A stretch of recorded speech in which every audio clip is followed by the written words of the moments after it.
એટલે પ્રાર્થના કરો જે તમારી મદદ થાય અમને મદદ કરજો પ્લીઝ.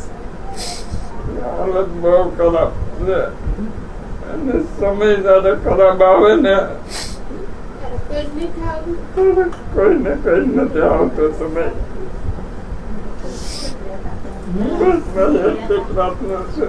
મારા ત્રણે છોકરા ટીંગાઈ ગયા. હવે થોડું કે અમને ધૂળ સાટતા કરી દીધા.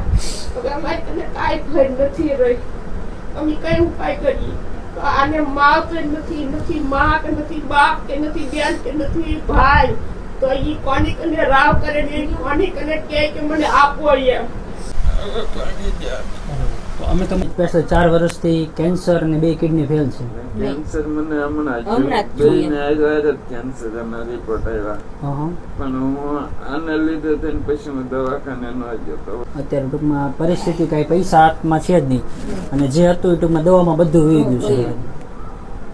કાંઈ વાંધો નહીં. જો અમારું રામા મંડળ છે, અમે આ ગામમાં આખ્યાન રમી ગયેલા છીએ 5-6 મહિના પહેલા. આ તો અમને હમણાં ખબર પડી કે આવી રીતની કન્ડિશન છે, અને જેથી મને ખબર પડી ને તેથી તમે લોકો અમદાવાદ હતા, પણ મેં કીધું કે જ્યારે પાછા આવી જાવ એટલે મેં દઈ દઈશું, બરાબર. આ કરિયાણું તમે ત્યારે ખૂટી જાય એટલે પાછો ફોન કરાવી દેજો.